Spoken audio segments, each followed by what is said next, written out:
कैसे पालन करना है उसके लिए सारी सुविधा भी उन्होंने दे रखी है।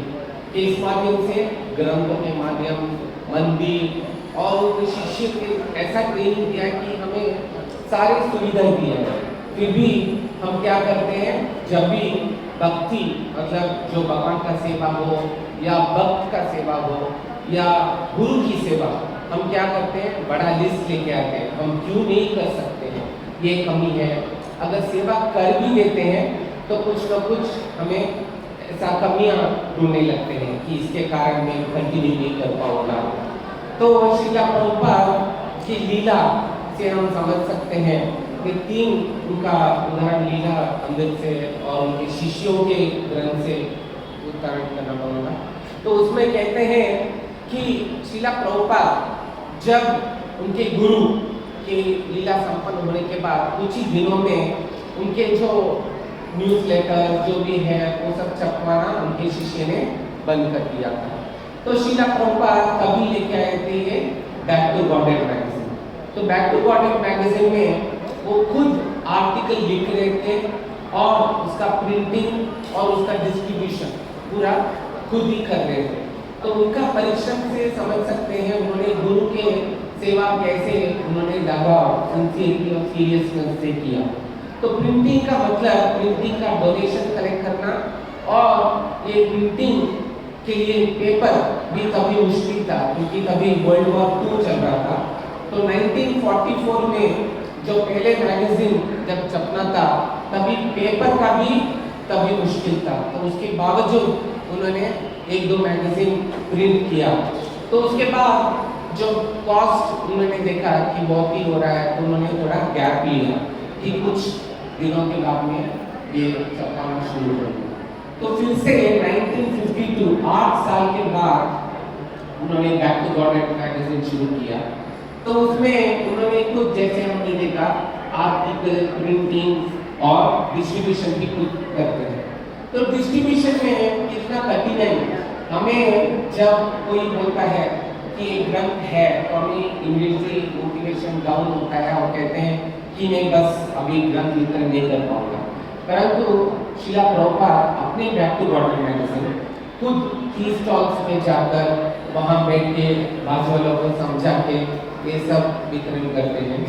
और एक इंसिडेंट भी लीलामृत में कहा गया है, उसमें खास करके ऐसा कहा है कि एक बार बैक टू गॉडेड मैगजीन वितरण कर रहे थे, तभी एक गाय ने आकर उनको ठोकर मारा। तो वो गिरकर उठ भी नहीं पाए, ऐसा हाल हुआ। फिर भी उन्होंने नहीं छोड़ा, तो वो सेवा कंटिन्यू कर रहे थे। तो ये जो बैक टू गॉडेड मैगजीन है, इसका ही तीसरा एक लीला है। जब यूएस गए थे तो उन्होंने 2 शिष्य के साथ उनके प्रिंटिंग करने के लिए मशीन खरीदने के लिए गए थे, क्योंकि अब के जैसे इजी ऑफसेट प्रिंटिंग और जेरॉक्स मशीन इतने आसान नहीं थे। ये बात है 1966-67 की। तो उन्होंने 2 मिलियोग्राफ मशीन करके खरीदने के लिए गए। तो जो वेंडर था उसने कहा 2 मशीन का $150। तो ये 2 शिष्य के साथ जाकर श्रीला प्रभुपाद ने दोनों मशीन $150 में खरीद के लेके आए। तो ये जो मिलियोग्राफ मशीन इतना आसान नहीं ऑपरेट करना, उसमें ड्रम रहता है और जो प्रिंटिंग करने का मैटर रहता है उसको खुद से टाइप करके उसका स्टेंसिल बना के ड्रम के ऊपर लगाना पड़ता है और उसे ऑटोमेटिक या मैनुअल मोड में छपवाना पड़ता है। तो उसमें वापस ऐसा वर्णन आता है कि एक शिष्य ने ऑटोमेटिक जब मोड में ट्राई किया क्या ताकि जल्दी से जल्दी प्रिंट हो, तो बहुत सारे पेपर सब नष्ट हो गए। तो तुरंत दूसरे शिष्य से श्रीला प्रभुपाद ने कहा कि तुम कोशिश करो। तब जो है ये जो मैनुअल मोड में प्रिंटिंग करना शुरू किया। तो इस तरह तीसरी बार उन्होंने कोशिश किया कि यूएस में भी पहला ग्रंथ जो छपा था वो बैक टू गॉडेड मैगजीन उन्होंने छपाया।